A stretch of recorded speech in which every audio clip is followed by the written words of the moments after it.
Echo టూరిజంను ఒక మంచి పర్యాటక కేంద్రంగా వ్యాపార దృక్పథం కాకుండా ఒక పర్యాటక క్షేత్రంగా తయారు చేసి రామ్దేవ్ గారు దాదాపుగా 25 సంవత్సరాల తన అనుభవాన్ని ఆదాయాన్ని ఈ 150 ఎకరాలలో ఒక మంచి పార్కును ఏర్పాటు చేసి ఈ కార్యక్రమ ప్రారంభోత్సవానికి నాతో పాటు మెగాస్టార్ కేంద్ర మాజీ మంత్రివర్యులు మనందరి అభిమాన నాయకుడు చిరంజీవి గారిని ప్రత్యేకంగా ఆహ్వానించి అదేవిధంగా తెలంగాణ మంత్రివర్యులు జూపల్లి కృష్ణారావు గారిని అదేవిధంగా చీఫ్ విప్ శాసనమండలి పట్నం మహేందర్ రెడ్డి గారిని లోక్సభ సభ్యులు మిత్రుడు సీఎం రమేష్ గారిని రాజ్యసభ సభ్యులు అనిల్ కుమార్ యాదవ్ గారిని శాసనసభ్యులు మల్రెడ్డి రంగారెడ్డి గారిని స్థానిక శాసనసభ్యులు కాలే యాదయ్య గారిని ఇతర రంగారెడ్డి జిల్లా నాయకులందరినీ ఆహ్వానించి ఒక మంచి కార్యక్రమాన్ని ఏర్పాటు చేయడం జరిగింది. వాస్తవంగా మా ప్రభుత్వం ఏర్పడిన తర్వాత అధికారులతో మంత్రులతో చర్చించి తెలంగాణ రాష్ట్రం ఐటీ ఫార్మా రంగాలలో రాణించడం, ఇన్ఫ్రాస్ట్రక్చర్ రంగాలలో దేశంలోనే ప్రముఖ సంస్థలు తెలంగాణ రాష్ట్రం నుంచి ఈరోజు నిర్మాణ రంగంలో రాణించినాయి. ఇక తెలంగాణ రాష్ట్రానికి కావలసింది temple tourism, health tourism, eco tourism.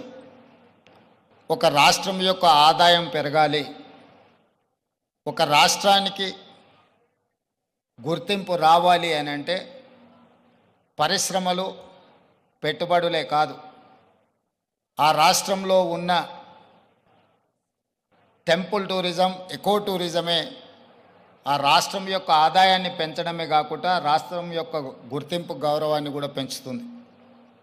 ఈరోజు మనకు సంబంధించిన మిత్రులు కావచ్చు, బంధువులు కావచ్చు, చాలామంది వాళ్ళ పిల్లల పెళ్ళిళ్ళు చేయాలన్నా శుభ కార్యక్రమాలు ఏమైనా చేయాలి అని అంటే మన ప్రాంతం కాకుండా రాజస్థాన్కో లేకపోతే ఇతర దేశాల్లోకి వెళ్ళి అక్కడ కార్యక్రమాలు చేసుకుంటున్నారు.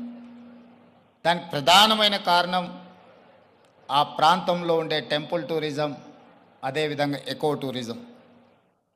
వీటితో పాటు ఎవరిని కదిలిచ్చినా మన వాళ్ళని బెంగళూరు జిందల్లో జాయిన్ అయినని కొంతకాలము అని చెప్పి చెప్తూ ఉంటారు. మనం ఈరోజు మందిరాలను దర్శించుకోవాలంటే తమిళనాడుకో ఇతర రాష్ట్రాలకో వెళ్తున్నాం. ఫారెస్ట్లో ప్రకృతి సహజ వనరులను చూడాలి అంటే మధ్యప్రదేశో లేకపోతే ఇతర రాష్ట్రాలకు వెళ్తున్నాం. అదేవిధంగా హెల్త్ టూరిజం విషయంలో కూడా మనం ఎక్కడెక్కడికో వెళ్ళాల్సిన పరిస్థితి. కానీ అన్ని సహజ వనరులు ఉన్న తెలంగాణ రాష్ట్రంలో ఇప్పటి వరకు ప్రభుత్వాల దృష్టి ఈ హెల్త్ టూరిజం మీద, ఎకో టూరిజం మీద, టెంపుల్ టూరిజం మీద ఫోకస్ లేకపోవడం వల్ల అద్భుతమైన ఆలయాలు ఉన్న తెలంగాణ రాష్ట్రం, అది 1000 స్తంభాల గుడి కావచ్చు, యునెస్కో గుర్తింపు పొందిన రామప్ప మందిరం కావచ్చు, లేకపోతే శ్రీశైలం కావచ్చు, రాజన్న వేములవాడ రాజన్న మందిరం కావచ్చు, ఇట్లాంటి చాలా మందిరాలు, ప్రపంచ ప్రఖ్యాతిగాంచిన మందిరాలు మన దగ్గర ఉన్నాయి. ఈరోజు కవాల్ కావచ్చు, tiger reserve forest, Nallamala tiger reserve forest కావచ్చు, జూపల్లి కృష్ణారావు గారు ప్రాతినిధ్యం వహిస్తున్న కొల్లాపూర్ ప్రాంతం, నల్లమల అటవీ ప్రాంతం, కృష్ణానది జలాలు ప్రవహిస్తున్న ప్రాంతం, అక్కడ మందిరాలకు, అక్కడ ప్రకృతి సహజ వనరులకు కొదవలేదు. మల్లెల తీర్థం లాంటి ప్రాంతాలు మన దగ్గర ఉన్నాయి. కానీ వీటికి ఇవ్వాల్సినంత ప్రాధాన్యత తీసుకురావాల్సినంత గుర్తింపు తీసుకురాకపోవడం వల్ల మన రాష్ట్రంలో temple tourism, eco tourism, health tourism వెనుకబడుతున్నది. ఈరోజు ఎకో టూరిజంలో టూరిజం పాలసీని ఈ మధ్యలోనే శాసనసభలో మనం చర్చించినాం. దానికి మంత్రి జూపల్లి కృష్ణారావు గారే ఆ పాలసీ తయారులో కీలక పాత్ర పోషించారు. రాబోయే కొద్ది రోజుల్లో టూరిజం పాలసీని తీసుకొచ్చి టూరిజం పాలసీలో ఎకో టూరిజంను ప్రోత్సహించాలని ఈరోజు మన ప్రభుత్వం ముందుకు వెళ్తున్నది. కానీ ప్రభుత్వానికంటే ముందే ఎకో టూరిజం ఈరోజు రామదేవరావు గారి ఏర్పాటు చేసిన 150 ఎకరాలలో ఒక అద్భుతాన్ని సృష్టించిండు. ఈ అద్భుతం వారికి ఒక్కరికి ఆదాయం తెచ్చిపెట్టేది కాదు, రాష్ట్రానికి కూడా ఆదాయం తెచ్చిపెడుతుంది, రాష్ట్రానికి కూడా గుర్తింపు, గౌరవం తెచ్చిపెడుతుంది. ఈరోజు మనం మొక్కలు కొనాలంటే గోదావరి జిల్లాలకు వెళ్ళాల్సిన పరిస్థితి. ఎవరైనా జూబ్లీ హిల్స్, బంజారా హిల్స్ లేదా ప్రముఖులు ఎవరైనా ఇల్లు కట్టుకుంటున్నారు అని అంటే గోదావరి జిల్లాల నుంచి మొక్కలు తెప్పించుకునే పరిస్థితి నుంచి ఈరోజు వికారాబాద్ చెవెళ్ళ ప్రాంతం నుంచే ఎవరు ఇల్లు కట్టుకోవాలన్నా ఇంతకుముందు పెద్దలు చిరంజీవి గారు చెప్పారు, 20 సంవత్సరాల క్రితమే వాళ్ళు ఇల్లు కట్టుకున్నప్పుడు జూబ్లీ హిల్స్లో ఒక ప్రత్యేకమైన మొక్కల్ని పెట్టాలి అంటే రామ్దేవ్ గారి దగ్గర నేను తీసుకున్నాను. ఇది ఇంకా అభివృద్ధి పదం వైపు నడవాలి. ఈరోజు ఇక్కడ జరిగిన అభివృద్ధి ఇక్కడ మన కళ్ళకు కనిపిస్తున్నది 30%. నేను అనుకోవడం ఇంకొక సంవత్సరంన్నర తర్వాత ఇది ఒక అద్భుతమైన పర్యాటక క్షేత్రంగా మారుతుంది అనడంలో ఎలాంటి సందేహం లేదు. ఖచ్చితంగా ఇది ఆ దిశగా రాణిస్తుంది. ఇక్కడ మేము కొంతనే చూసినాం, మిగతా ఏర్పాట్లు కూడా అద్భుతంగా చేస్తున్నారు. దీంతో పాటు ఇంతకుముందే మా యాదయ్య గారు చెప్తున్నారు, వికారాబాద్కి హవా లాఖో రూపాయి కా దవా అని. వికారాబాదులో ఉన్న అడవిని ఆనాడు నిజాం సర్కార్ మెడిసినల్ ప్లాంట్స్ పెట్టి మీకు మొత్తం తెలంగాణ రాష్ట్రంలో ఉండే టెంపరేచర్ కంటే చిరంజీవి గారు వికారాబాద్లో వికారాబాద్ అటవీ ప్రాంతంలో 2-3% టెంపరేచర్ తక్కువ ఉంటుంది. లెప్రసీ వచ్చిన వాళ్ళని వీళ్ళని తీసుకొచ్చి ఇక్కడ వికారాబాద్ ప్లాంటేషన్ అక్కడ వదిలేస్తే 2 monthsలో ఆటోమేటిక్ ఏ ట్రీట్మెంట్ అవసరం లేదు. ఇక్కడ ఉండే ప్రకృతి సహజ వనరుల వల్ల వాళ్ళకి ఆ రోగం నివారించబడుతుంది. గతంలో మెడికల్ ట్రీట్మెంట్ లేనప్పుడు ఎవరికైనా లెప్రసీ వస్తే వాళ్ళ కుటుంబ సభ్యులను ఇక్కడ తీసుకొచ్చి వికారాబాద్లో వదిలేస్తే 2-3 నెలల తర్వాత వాళ్ళని మళ్ళీ తీసుకెళ్తే వాళ్ళు టీబీకి సంబంధించి ఏ సమస్య వచ్చినా ఇక్కడ ఆ కుటుంబ సభ్యులను వదిలేసిపోతే 2-3 నెలలలోనే ఆటోమేటిక్ ఇక్కడున్న ప్రకృతి సహజ వనరులతో వాళ్ళకి తగ్గిపోయేది. అంటే ఈ ప్రాంతానికి ఒక ప్రత్యేకత ఉన్నది. అందుకే ఈరోజు జిందాల్ లాంటి వాటికి ఎక్కడికో వెళ్ళడం కాదు, ఇక్కడనే పెద్ద పరిశ్రమలకు సంబంధించిన వ్యక్తులు తొందరలోనే ఇక్కడ పెద్ద ఎత్తున ఏర్పాటు చేయబోతున్నారు వికారాబాద్ ప్రాంతంలో. మొన్ననే దావోస్లో అగ్రిమెంట్ చేయడం జరిగింది. తొందరలో వికారాబాద్ ప్రాంతాన్ని ఎకో టూరిజంలో పూర్తి స్థాయిలో అభివృద్ధి చెయ్యాలని ప్రభుత్వం ఏదైతే అనుకుంటుందో ఒక అడుగు ముందు ప్రభుత్వానికంటే రామ్దేవ్ గారు వేసి ఇంత మంచి వ్యవస్థని ఇక్కడ ఏర్పాటు చేసిండు. తొందరలో ఈ ప్రాంతం యొక్క అభివృద్ధికి ఇది ఒక ప్రాతిపదిక అవుతుంది. అందుకే ఈరోజు ఈ నిర్వాహకులను రామ్దేవ్ గారిని మనస్ఫూర్తిగా తెలంగాణ రాష్ట్ర ప్రభుత్వం అభినందిస్తుంది. ఇంకా రావాలి ఇట్లాంటి పర్యాటక క్షేత్రాలు.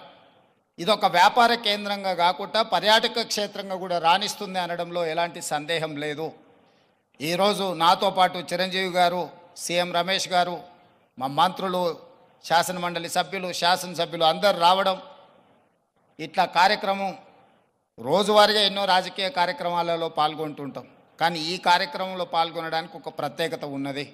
ఈ ప్రత్యేకత రాష్ట్రం యొక్క ఆలోచనకు అనుగుణంగా ఉన్నది. ఈరోజు రాష్ట్ర ప్రభుత్వం ఏదైతే ఎకో టూరిజం పాలసీలో ఇలాంటి పార్కులు మేము డెవలప్ చేయాలనుకుంటున్నామో రాబోయే రోజుల్లో ఖాళీ వరి పండించడమే కాదు, ఇతర కమర్షియల్ క్రాప్స్ వైపు ఈరోజు వనాలు, ప్రకృతి వనాలను పెంచడానికి కూడా రైతులను ప్రోత్సహించడానికి ప్రభుత్వం వైపు నుంచి ప్రణాళికలు ఉన్నాయి. వాళ్ళందరికీ కూడా ఇలాంటి వ్యాపార కేంద్రాలు ఉంటే రైతులు పెంచే మొక్కల్ని కొనుగోలు చేయడానికి అవకాశం ఉంటుంది. 1 కోటి మొక్కల్ని తెలంగాణ రాష్ట్ర ప్రభుత్వం పెట్టాలంటే ఎక్కడో అక్కడ గ్రామాల దగ్గర ఆ మొక్కల్లో పెంపడానికి క్షేత్రాలు ఇస్తున్నాం. కానీ 6 నెలలు సంవత్సరమే పెంచితే అవి మేము నాటినప్పుడు 20-30% కంటే ఎక్కువ బ్రతకడం లేదు. అందుకే రాబోయే రోజుల్లో మా మంత్రి గారికి సూచన చేస్తున్నా, అదేవిధంగా ఫారెస్ట్ మినిస్టర్ గారికి కూడా నేను ఆదేశాలు ఇస్తా. 2-3 సంవత్సరాలు పెంచిన మొక్కల్ని తీసుకెళ్ళి నాటితే మొక్కలు బతకడానికి ఎక్కువ అవకాశం ఉంటుంది. కానీ మరి రైతు 2-3 సంవత్సరాల ఆదాయం లేకుండా ఉండాలి అని అంటే రైతు బ్రతకం కూడా కష్టమవుతుంది. అందుకే దానికి తగ్గట్టుగా ధర చెల్లించి రాష్ట్ర ప్రభుత్వమే కొనుగోలు చేసి రాష్ట్ర ప్రభుత్వం నాటే హరితహారం మొక్కల్ని 3 సంవత్సరాలు 4 సంవత్సరాలు పెంచిన పెద్ద మొక్కల్ని నాటితే అది ఒక్క సీజన్లో మనం కాపాడుకోగలిగితే చాలు, అది తప్పకుండా చెట్టుగా వృక్షంగా మారే అవకాశం ఉంటుంది. అందుకే రాబోయే రోజుల్లో ప్రభుత్వం యొక్క విధి విధానాలను చర్చించుకొని వాటిని సవరించుకొని తెలంగాణ రాష్ట్రాన్ని ఒక ప్రకృతి వనంగా మార్చాలని. అక్కడ రామయ్య గారు ఉన్నారు, ఒక సామాన్యమైన రైతు. మీరందరూ వారు ఎవరో అనుకోవచ్చు. రామయ్య గారు ఆయన ఒక వ్యవసాయ కుటుంబం నుంచి వచ్చి మొక్కలు నాటే కార్యక్రమంలో భారత ప్రభుత్వం వారికి పద్మశ్రీ అవార్డు ఇచ్చింది. చిరంజీవి గారు రాణిస్తే చిరంజీవి గారికి పద్మభూషణ్ ఏ విధంగా ఒక రంగంలో రాణిస్తే ఇచ్చిండ్రో, ఒక రైతుకు కూడా మొక్కలు నాటడంలో రాణించినందుకు రామయ్య గారికి ఆ గుర్తింపు వచ్చింది. ఖమ్మం జిల్లాలో ఒక మారుమూల ప్రాంతంలో ఉండే ఒక వ్యవసాయ రైతు మొక్కలు నాటడం వల్ల పద్మశ్రీని సాధించిండు. అంటే ఒక కమిట్మెంట్, డెడికేషన్ ఉంటే ఈ ప్రభుత్వాలు గుర్తిస్తాయి, ప్రోత్సహిస్తాయి. రామయ్య గారు లాంటి వాళ్ళని మనం ఆదర్శంగా తీసుకోవాలి. అందుకే ఈ మధ్యకాలంలో కేంద్ర ప్రభుత్వాన్ని కలిసినప్పుడు మాకే నాంపే ఎక్ పేట్ అంటే తల్లి పేరు మీద విద్యార్థులందరూ ఒక మొక్కను నాటి దాన్ని సంరక్షించాలనే ఒక విధానాన్ని ముందుకు తీసుకొస్తున్నాము. ప్రతి విద్యార్థి తమ కన్న తల్లి పేరు మీద ఒక మొక్క నాటి ఆ స్కూల్లో ఆ మొక్కను కాపాడితే కొన్ని లక్షలాది కోట్లాది మొక్కల్ని ప్రతి సంవత్సరం మనం పెంచుకుంటూ పోవచ్చు. ఇట్లాంటి వినూత్నమైన కార్యక్రమాలను ప్రభుత్వం తీసుకురావాలనుకుంటుంది. తొందరలోనే ఈ విధి విధానాలతో ముందుకు వస్తాం. ఏది ఏమైనా రామ్దేవ్ గారిని మనస్ఫూర్తిగా అభినందిస్తున్నా. ఒక మంచి పర్యాటక క్షేత్రంగా దీన్ని తీర్చిదిద్దండి. ప్రభుత్వం వైపు నుంచి అవసరమైన సహకారం తప్పకుండా ప్రభుత్వం అందిస్తుంది. మంత్రి జూపల్లి కృష్ణారావు గారు, స్థానిక శాసనసభ్యులు యాదయ్య గారు, మహేందర్ రెడ్డి గారు ఉన్నారు. ఏదైనా స్థానికంగా అంశాలు ఉన్నా కూడా వారు మీకు సంపూర్ణమైన సహకారాన్ని అందిస్తారని తెలియజేస్తూ మీ అందరి దగ్గర సెలవు తీసుకుంటున్న ధన్యవాదాలు మిత్రులారా.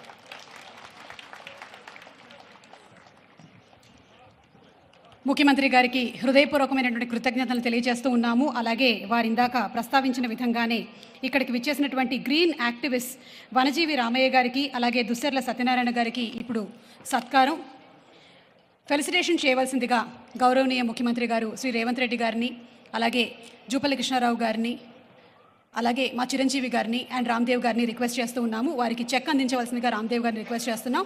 ముందుగా వనజీవి రామయ్య గారికి ఫెలిసిటేషన్. ఆయన వనజీవి రామయ్య కాదు ధన్యజీవి రామయ్య, భారతమాత కడుపున పుట్టినటువంటి పద్మశ్రీ రామయ్య గారు. రామయ్య గారు ప్రకృతే మన పంచప్రాణము, ప్రకృతే మన హరితహారము, ప్రకృతిని కాపాడితేనే మనకి ఉనికి ఉంటుంది అని నమ్మినటువంటి వ్యక్తి. ఆయన నిజంగా మనకి ఆదర్శము. వనజీవి రామయ్య గారి జీవితాన్ని ఆశయంగా స్వీకరిద్దాము, ప్రకృతిని పర్యావరణాన్ని కాపాడదాము. ఈరోజు ఈ ఎక్స్పీరియం సెంటర్ లాంచ్ సందర్భంగా పద్మశ్రీ వనజీవి రామయ్య గారిని సత్కరించుకోవడం మా పూర్వజన్మ సుకృతంగా భావిస్తూ ఉన్నాము. Thank you sir. చెక్ను అందించవలసిందిగా రామ్దేవ్ గారిని రిక్వెస్ట్ చేస్తున్నాము.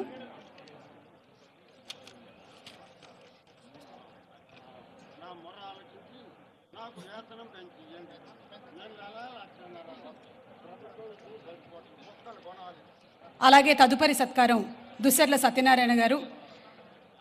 వారసత్వంగా తనకు వచ్చినటువంటి 70 ఎకరాల భూమిని 6 దశాబ్దాలుగా శ్రమించి మానవ నిర్మిత అడవిని సృష్టించారు. మూగ జీవులకి ఆవాసంగా, జీవరాశులకి ఆహారంగా, నీళ్లు అందించేలాగా అడవిగా మార్చారు. వీరు నిజంగానే మనకి ఆదర్శం.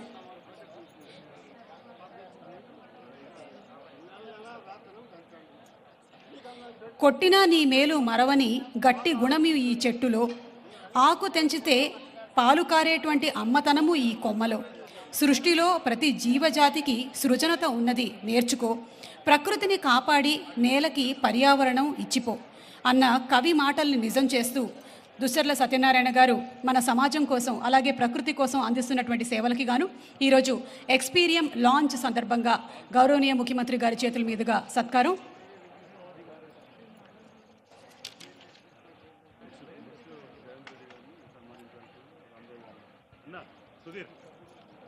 ఈ ఫెలిసిటేషన్స్ అనంతరం ఈరోజు తమ అమూల్యమైనటువంటి సమయాన్ని వెచ్చించి ఇక్కడికి విచ్చేసినటువంటి గౌరవనీయ ముఖ్యమంత్రి గారు శ్రీ యనమల రేవంత్ రెడ్డి గారికి చిరు సత్కారం రామ్దేవరావు గారిని సత్కరించవలసిందిగా రిక్వెస్ట్ చేస్తున్నాము. Honourable chief minister of Telangana Shri Revanth Reddy గారికి చిరు సత్కారం. రామ్దేవ్ గారిని ఫెలిసిటేట్ చేయవలసిందిగా రిక్వెస్ట్ చేస్తున్నాము. రేవంత్ రెడ్డి గారిని సత్కరించవలసిందిగా రిక్వెస్ట్ చేస్తున్నాము. అలాగే అనంతరం జూపల్లి కృష్ణారావు గారిని ఫెలిసిటేట్ చేయవలసిందిగా రామ్దేవ్ గారిని రిక్వెస్ట్ చేస్తున్నాము.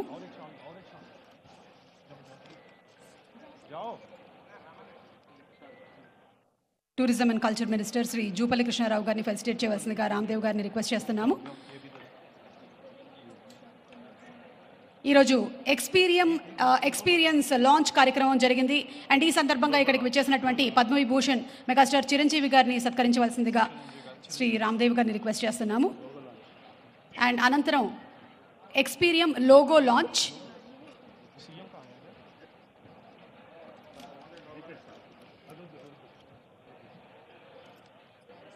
ఆఫీషియల్ టికెట్ అన్వీలింగ్ కూడా జరుగుతుంది. అండ్ ఆ తర్వాత కాఫీ టేబుల్ బుక్ లాంచ్ కూడా జరుగుతుంది.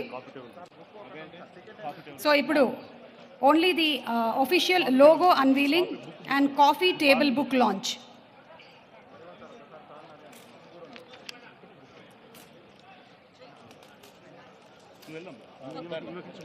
ఈరోజు ఈ కార్యక్రమానికి విచ్చేసినటువంటి ప్రతి ఒక్కరికి మరొకసారి ధన్యవాదాలు తెలియజెప్తూ ఉన్నాము. ముఖ్యంగా ఎంతో పని ఒత్తిడి ఉన్నప్పటికీ రాష్ట్రం కోసం అహర్నిశలు పనిచేస్తున్నటువంటి మా గౌరవనీయ ముఖ్యమంత్రి గారు శ్రీ రేవంత్ రెడ్డి గారు సమయాన్ని వెచ్చించి ఇక్కడికి విచ్చేయడం మాకు ఎంతో ఆనందాన్ని కలిగిస్తుంది. రామ్దేవ్ గారు వారి టీం అందరి తరపున మరొకసారి హృదయపూర్వకమైనటువంటి అభినందనలు తెలియజెప్తూ ఉన్నాము. అండ్ కాళీ సుధీర్ గారిని ఓట్ ఆఫ్ థ్యాంక్స్ చెప్పవలసిందిగా రిక్వెస్ట్ చేస్తున్నాము.